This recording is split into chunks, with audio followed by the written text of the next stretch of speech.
En este video voy a hacer un resumen de la unidad 4, Capitalismo Global y la posición de Argentina, para poder revisar todo lo que vimos desde que iniciaron las clases hasta este momento. Los temas que trabajamos fueron la modernidad líquida, el prólogo del autor Zygmunt Bauman, y del autor Guillermo O'Donnell, el texto Estados y Alianzas, en donde de alguna manera fuimos viendo los cambios en la modernidad y sus motivos, antecedentes históricos en la inserción de América Latina en el capitalismo global, la posición de Argentina en el capitalismo global, Estado y alianzas, procesos de formación de las bases ideológicas y económicas en la construcción de la burguesía como clase dominante y la balanza comercial. Todos esos temas los vimos y ahora voy a hacer un repaso muy breve que no alcanza para poder rendir un examen, sino que al menos ordena para que luego puedan revisar el resto de los videos que están disponibles. Todo parte de la modernidad líquida. La modernidad líquida sería ese pasaje que se da del mundo antiguo al orden capitalista, es decir, de el feudalismo, modos de vida diferentes a el modo de vida que tenemos actualmente aproximadamente desde 1850. La búsqueda de libertad y que el dinero determine el estatus social y no eh, la tradición, digamos. El texto de Bauman dice, entre otras cosas, los sólidos que han sido sometidos a la disolución y que se están derritiendo en este momento, el momento de la modernidad fluida, son los vínculos entre las elecciones individuales y los proyectos y las acciones colectivos, las estructuras de comunicación y coordinación entre las políticas de vida individuales y las acciones políticas colectivas. Por cierto, todos los moldes que se rompieron fueron reemplazados por otros. La gente fue liberada de sus viejas celdas de este antiguo orden para ser censuradas y reprendidas si no lograba situarse, por medio de un esfuerzo dedicado, continuo y de por vida, en los nichos confeccionados por el nuevo orden, en las clases, clase baja, clase alta, clase media, los marcos que, tan inflexiblemente como los ya disueltos estamentos, encuadraban la totalidad de las condiciones y perspectivas vitales y condicionaban el alcance de los proyectos y estrategias de vida. Los individuos debían dedicarse a la tarea de usar su nueva libertad para encontrar el nicho apropiado y establecerse en él, siguiendo fielmente las reglas y modalidades de conductas correctas y adecuadas en esa ubicación. Este proceso inició la ruptura de las tradiciones y comenzó a romperse poco a poco la idea de la unión para que las personas se ubiquen en clases sociales y puedan ser respetados no por el lugar de nacimiento o el prestigio que tengan, sino por el dinero que poseían. ¿Sí? La modernidad líquida vendría a ser ese proceso que se inició hace por lo menos desde 1850, que empezó a quebrarse y lentamente empezó a hacer que cambien estas estructuras que eran sólidas, para que recién a partir de 1970 se quiebre totalmente y la modernidad sea líquida. La primera parada es cómo ingresa Argentina al capitalismo, a esta nueva forma de vivir, ¿no? A este nuevo orden capitalista que deja atrás el antiguo modo de vivir. El mundo se dividió entre potencias industriales y proveedores de materias primas y alimentos. La posición de Argentina en el capitalismo mundial fue la de proveedora de materias primas y alimentos. Argentina tuvo particularidades que determinaron cómo se formaron las clases sociales en nuestro país. Esto lo habíamos visto. Burguesía pampeana, dueña de las tierras, dueñas del 100% de las ganancias y muy poderosa. El trabajo en la estancia argentina era más liviano y no necesitaron socios como sí lo necesitaron en otros países los dueños de los enclaves y plantaciones, que sí necesitaron socios para producir. Luego, la burguesía urbana, dueña de fábricas y comercios en la ciudad, gracias al dinero que generaba el campo. Y el sector popular, que vendrían a ser todos los ciudadanos argentinos, que no eran dueños de tierras ni de fábricas y cobraban un sueldo por su trabajo. Al no haber campesinos ni indígenas en abundancia, pudieron pelear sus sueldos altos desde el primer momento. Esas serían la configuración social que se dio a partir de que el capitalismo ingresó en la Argentina.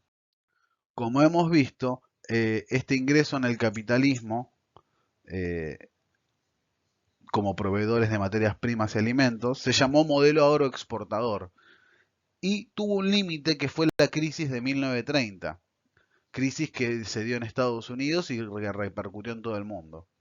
Las potencias industriales, que compraban alimento y materias primas, se vieron afectadas por la crisis y dejaron de comprarle a Argentina y también dejaron de venderle los productos que necesitaba Argentina para vivir en una sociedad, como herramientas, acero, materiales de construcción, etc. Delante de este panorama, el Estado argentino dejó de ser liberal, es decir, dejó de no meterse en la economía y empezó a intervenir en la economía de las personas, priorizando la creación de industrias para abastecer el mercado interno porque no venían productos de Europa. Un ejemplo es la construcción del Congreso Nacional.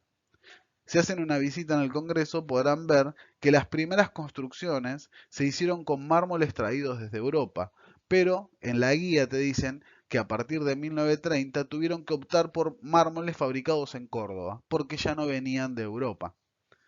El campo no generaba la cantidad de divisas que generaba antes de la crisis y entonces los gobiernos comenzaron a priorizar la industrialización sustitutiva de importaciones, es decir, empezaron a priorizar las industrias porque el campo estaba restringido por esta crisis mundial. En este marco de crisis mundial hace su aparición la gran burguesía urbana. Teniendo en cuenta que Argentina estaba aislada y no podía comprar cosas a Europa ni a Estados Unidos, y tenía que fabricarlas ella misma, muchas empresas extranjeras que querían superar la crisis y tenían dinero disponible, comenzaron a invertir en industrias argentinas poniendo sucursales en nuestro país. Eso generó un corte en la burguesía urbana, que se dividió en una doméstica, la de siempre, la que producía cosas con lo que había disponible en el país para venderle a la gente de Argentina, ropa, materiales de construcción, como vimos en el Congreso, etc. Y apareció una gran burguesía urbana que operaba en Argentina, pero tenía capital extranjero y por lo tanto la capacidad de crear mejores cosas y contratar más gente, industrias más grandes. Sin embargo, la gran burguesía urbana, al tener socios, tenía que enviarle la parte de sus ganancias a los inversionistas extranjeros, obviamente en divisa, no le va a mandar pesos. Y acá abajo podemos ver que lo que era la burguesía urbana se quiebra en dos. Por un lado, la gran burguesía urbana con capital extranjero y por otro lado, la burguesía doméstica solo con capital nacional. Podemos ver que el tamaño de la gran burguesía urbana es mucho más grande que el de la doméstica, obviamente porque son más poderosos porque tienen apoyo extranjero. Guillermo O'Donnell presenta dilemas con respecto a la formación del capitalismo en Argentina. El primer dilema que dice es que como había pocos campesinos e indígenas, que ya lo sabemos, los que recibían la peor parte de la crisis económica eran los trabajadores, porque no había una clase más abajo que el sector popular para despedir o esclavizar. Como dijimos, en un primer momento eso fue un beneficio porque le dio buenos sueldos, pero en los momentos de crisis no había una clase baja a la que echar o bajarle los sueldos. Eran los propios trabajadores los que recibían los costos de esa crisis. Al mismo tiempo, la clase trabajadora por no haber tenido competencia de campesinos ni indígenas, se pudo organizar para pelear por mejores condiciones laborales desde que Argentina entró en este sistema mundial. Entonces, por un lado, recibía la peor parte de la crisis, pero por otro lado estaba organizada como para poder luchar y generar manifestaciones, huelgas, para poder revertir eso porque era una clase organizada. Y un segundo dilema, que ya conocemos, es el exportable consumible bien salario. Esto significa que lo que exporta la Argentina es consumible, no son piedras, sino alimentos. Y por otro lado, los bienes que compran los trabajadores con sus salarios son justamente esos alimentos. Esto significa que si un trabajador tiene un buen poder adquisitivo, va a consumir más y el campo va a exportar menos, haciendo que ingresen menos divisas al país. Teniendo en cuenta este panorama, comienza a darse una dinámica que se llama stop and go. Stop significa recesión. Recesión significa crisis económica. Go significa reactivación. Reactivación significa mejores sueldos y mayor consumo. En el periodo 1950-1976 estuvo marcado por una serie de crisis y reactivaciones, stop and go, constantes, para, arranca, que dejan en evidencia cuáles son los intereses de cada clase, cuáles son sus bases ideológicas, quiénes tiran para el mismo lado por conveniencia, y quienes únicamente buscan el beneficio inmediato sin pensar en un modelo de país. ¿Cómo se ponen en marcha estos ciclos económicos de stop and go, de recesión y reactivación? En primer lugar, tenemos los salarios altos. Como trabajadores, los salarios altos y con ellos poder comprar todo el alimento que necesitemos y todos los productos que deseemos es uno de los motivos por los cuales trabajamos. Como hemos visto, el sistema político no ha encontrado la forma de solucionar las consecuencias de una clase trabajadora que gane sueldos dignos porque la balanza de pagos se desequilibra. El dilema de que los trabajadores compren con su sueldo lo que el campo exporta afecta a que ingresen menos divisas al país y haya menos dólares disponibles. Al haber menos dólares disponibles, el país puede declararse en cese de pagos y no vender dólares a nadie porque no los tiene. Incluso no le vende dólares a la gran burguesía urbana que necesita cambiar sus pesos para enviarle divisas a sus socios en el extranjero. ¿Sí? No tiene dólares ni para cambiarle a la gran burguesía urbana que vendió productos en Argentina, pero necesita cambiarlos a dólares para enviarle al exterior a sus socios. No tiene tampoco para eso y eso ya genera un problema. En este contexto se realiza la primera alianza ofensiva. La falta de divisas para que la gran burguesía urbana, que tiene capitales extranjeros, envíe las ganancias a sus socios del exterior y al mismo tiempo la burguesía pampeana está ganando menos divisas porque la mayoría de las compras las realizan argentinos en pesos, entonces le entran menos dólares y ganan menos plata. Esta situación desequilibra la balanza de pagos y genera la primera alianza de clases, la ofensiva. La gran burguesía urbana no tiene divisas disponibles en el mercado central para girarle a sus socios del exterior las ganancias de sus ventas. Entonces hace una alianza con la burguesía pampeana para que presione al gobierno para devaluar. La presión se puede ejercer negándose a vender al exterior alimentos y materias primas, agudizando la crisis en la balanza de pagos todavía más, y la gran burguesía urbana puede amenazar con irse del país dejando a muchos obreros sin trabajo. Al devaluar, el valor del dólar sube y los productos se encarecen y a los trabajadores todo les sale más caro y por lo tanto consumen menos. Al mismo tiempo, la burguesía doméstica que vende productos a los trabajadores, también bajan sus ventas y puede irse a la quiebra.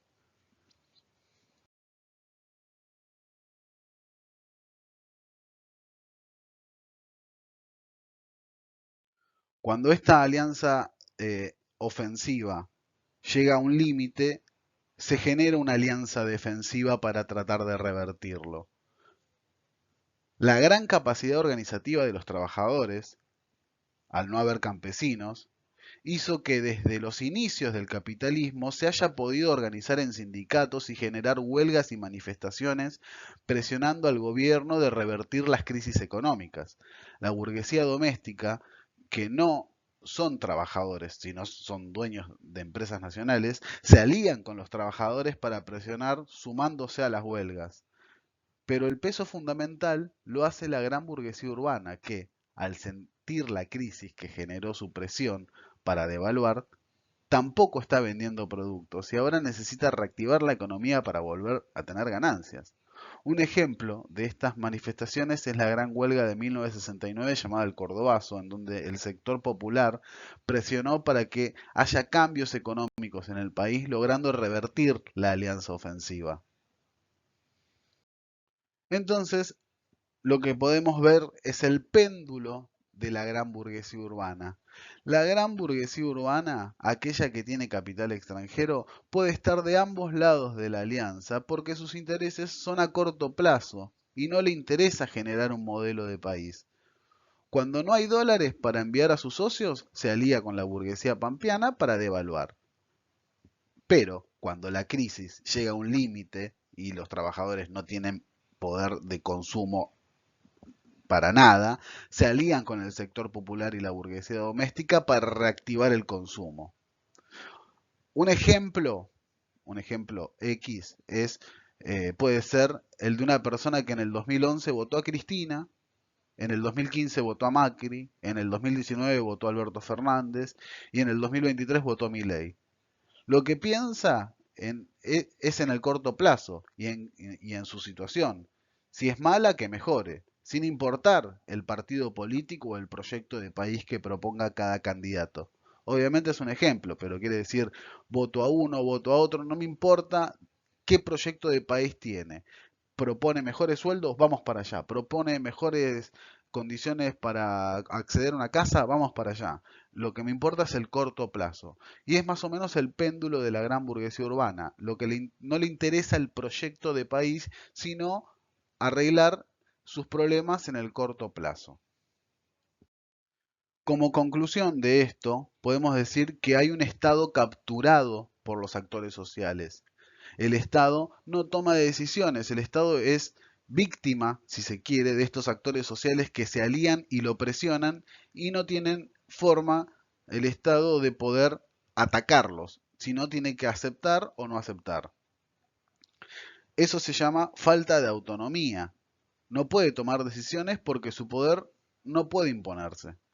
La falta de políticas públicas que permitan sueldos dignos sin que esto implique un desequilibrio en la balanza de pagos, obviamente es la cuenta pendiente y sería el ideal de desarrollo para que un obrero gane bien no implique que haya un desequilibrio en las empresas ni en la balanza de pago. Nuevamente, esto es un resumen muy esquematizado que tiene que ser profundizado con todos los videos anteriormente cargados.